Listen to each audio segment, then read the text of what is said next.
So RC and row restricted, all the computing platforms that we offer are shared resources.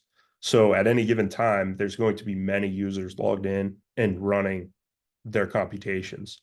So to to utilize a shared computing system effectively, we have to have some type of request and provision process so that users can request to be assigned to a specific set of resources, and then they can reserve those resources for a finite set of time so that no one else can kind of take those resources mid-job and ruin their computations.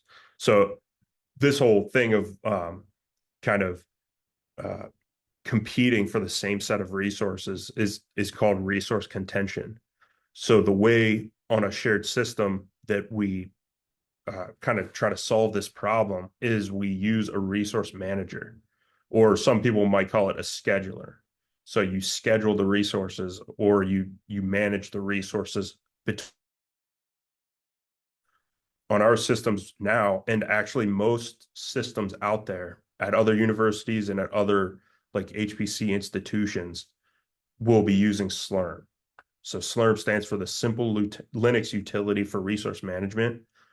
It's a software that scheduling software that is pretty ubiquitous now, and it's used as a job scheduler and resource manager.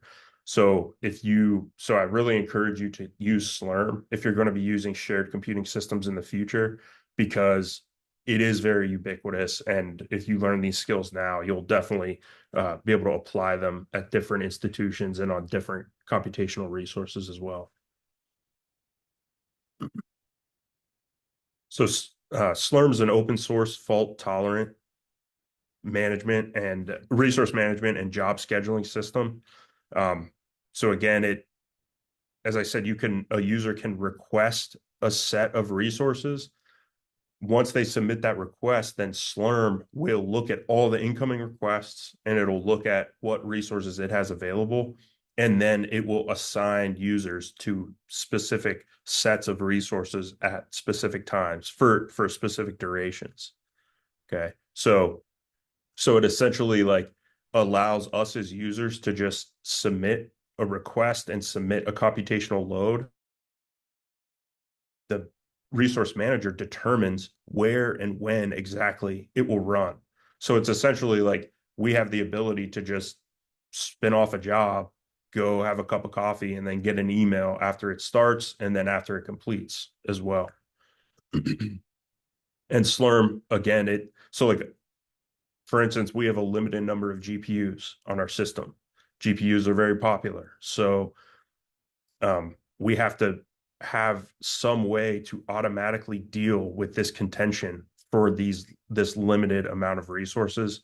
So Slurm will help us handle that by taking in all the requests, understanding the system, what's available, and then kind of mapping out a schedule moving forward to get everything done.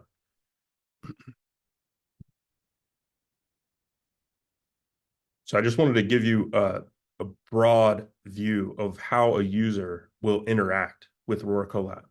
Okay. So from the user's perspective, you can connect either via the portal or directly through a submit node. Okay. So if you want to access through the portal, you will do it through the web, through this rcportal.hpc.psu.edu, just in a web browser. Okay. And then once you're connected to the portal, you can in fact also reach a submit node as well.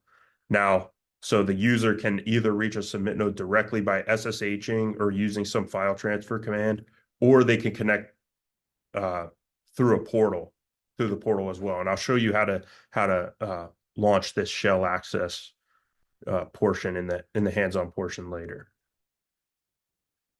Then the whole point of the user accessing the system, either via the portal or the submit nodes, is ultimately to get a computational session.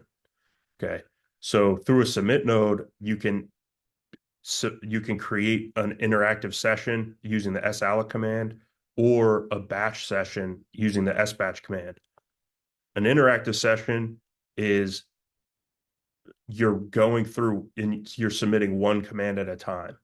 So basically, you submit a command, you see the result. So it's interactive. There's back and forth there. But this batch session is kind of how I described, where you submit a set of resources and a computational payload, and the scheduler on its own will figure out when to run that job.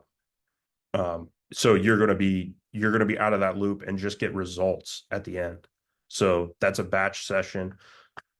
And then also today I'll show you how to submit an interactive session through the portal. Now, these interactive sessions, again, it's using these SLURM commands, but it's just abstracting the user away from that a little bit and instead using like a point and click graphical interface for that.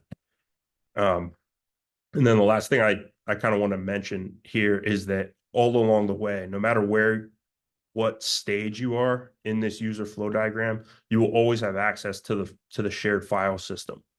So whether you're on a compute node, a portal node, or a submit node, you'll have access to the shared file system. So tomorrow's session, as I mentioned, will be strictly on the command line interface.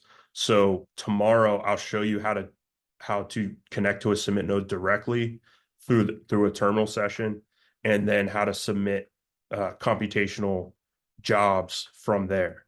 However, in today's session, we're just going to focus on connecting through the portal. And then I'll show you how to get to a submit node through the portal, and then also submit an interactive job through the portal as well.